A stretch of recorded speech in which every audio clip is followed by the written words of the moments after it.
Et c'est l'heure du broker du jour. On retrouve nos deux experts, vous les voyez, Antoine Fraisse-Soulier et David Derry, voilà, qui viennent d'apparaître. Bonjour à vous deux. Bonjour. Vous êtes analyste marché chez eToro et donc vous allez nous accompagner pour ce broker du jour. On commence avec vous, Antoine, pour les market movers en Europe et le CAC 40. Avec 3% de rendu, la cote parisienne a vécu un grand chelem rouge la semaine écoulée. Les craintes de récession réapparaissent et les hausses des taux de certaines banques centrales n'arrangent rien. Oui, effectivement. Alors, c'est vrai que l'inflation était passée un petit peu au second plan depuis quelques semaines, mais voilà qu'elle revient en force.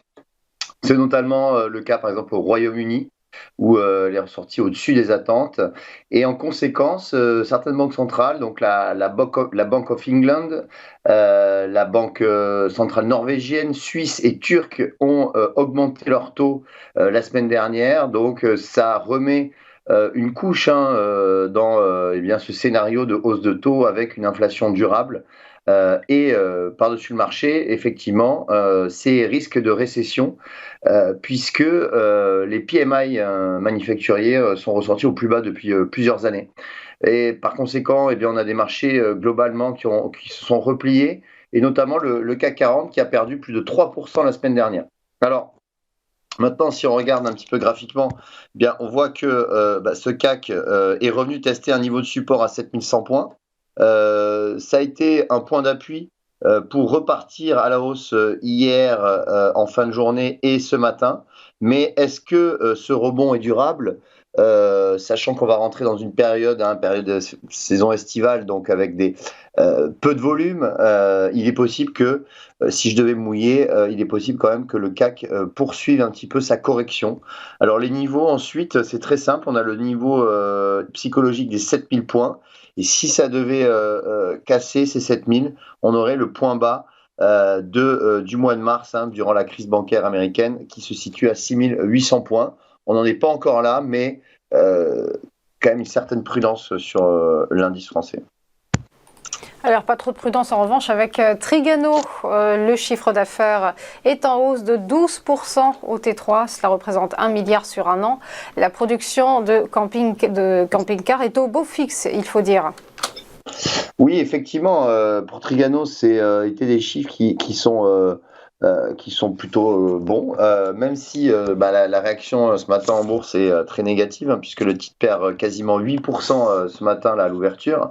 Mais effectivement, le chiffre d'affaires sur le troisième trimestre, en exercice décalé, était en hausse de 12,8%. Et le groupe a déclaré qu'il y avait une normalisation dans les livraisons de bases roulantes pour ces camping-cars, puisque effectivement c'était des problèmes qu'il y avait auparavant dans les trimestres précédents.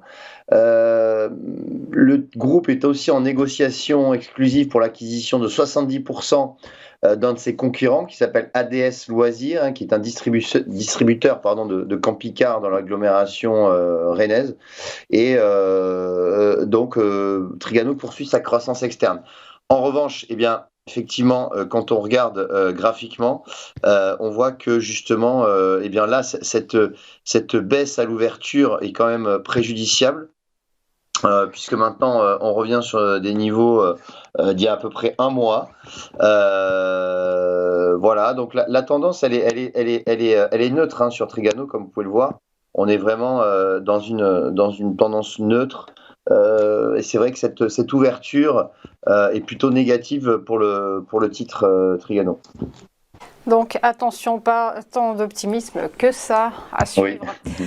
On va terminer par Siemens Energy. Le titre du groupe allemand a dévissé de 37% vendredi dernier. Un effondrement suite à des failles techniques sur ses éoliennes. Il faut savoir qu'en une seule séance, un tiers de la capitalisation du deuxième fabricant mondial du secteur s'est envolé. Oui, alors effectivement, donc Siemens Energy qui a racheté donc Gamesa, qui est le fondateur des turbines pour éoliennes, espagnol du coup, Gamesa a annoncé justement qu'il y avait des énormes problèmes pour ses turbines.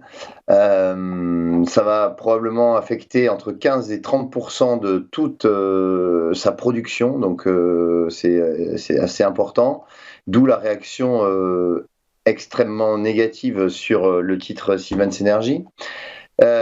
C'est potentiellement un manque à gagner de 1 milliard d'euros, enfin une perte de chiffre d'affaires d'1 milliard d'euros. Et effectivement, ce que déteste la bourse, c'est l'absence de visibilité.